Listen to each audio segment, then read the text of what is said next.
السلام علیکم ورحمۃ اللہ وبرکاتہ۔ امید ہے کہ آپ سب لوگ خیریت سے ہوں گے انشاءاللہ۔ آج انشاءاللہ ہم سورۃ الملک کی آیت نمبر 6 کے قواعد اچھے طریقے سے سیکھیں گے۔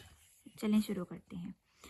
اعوذ باللہ من الشیطان الرجیم، بسم اللہ الرحمن الرحیم۔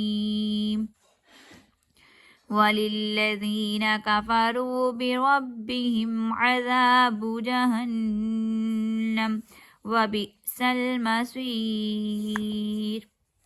وَلِلَّذِينَ، ذی کے اوپر یا مدہ کا قاعدہ ہو رہا ہے، اس کی مقدار ایک الف کے برابر ہے، جس کو ہم ایک الف کے برابر لمبا کریں گے۔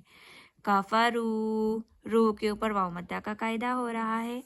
بربہم عذاب جہنم، ربہم پہ با جو ہے وہ حروف قلقلہ میں سے ہے، اور ہم نے پڑھا تھا کہ جب حروف قلقلہ مشدد ہوتے ہیں تو ہم ان کو تھوڑا سا جماؤں کے ساتھ پڑھتے ہیں، اور را جو ہے یہاں پہ پر پڑھا جائے گا۔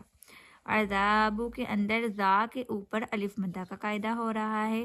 جہنم، نون مشدد ہے جس کی وجہ سے یہاں پہ گناہ کریں گے، اور طا وقت کی علامت ہے، اس وجہ سے میم یہاں پہ ساکن ہو جائے گا۔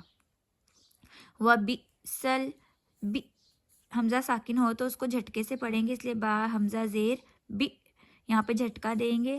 سلمسویر، صاد حرف مستعاریہ میں سے ہے اس لیے اس کو پر پڑھیں گے۔ صاد یا زیر سوی، یہاں پہ ہو رہا ہے یا مدہ کا قاعدہ، اس کی مقدار ایک الف کے برابر ہے، لیکن جب ہم وقف کریں گے آیت مکمل ہونے کی صورت میں را جو ہے وہ ساکن ہو جائے گی، جس کی وجہ سے یہاں پہ عارضی سکون آئے گی۔ تو ہم نے پڑھا تھا کہ حروف مدہ کے بعد عارضی سکون آئے تو مد عارض ہوگی، اس لیے یہاں پہ پھر مد عارض کا قاعدہ لگے گا۔ جزاک اللہ خیر۔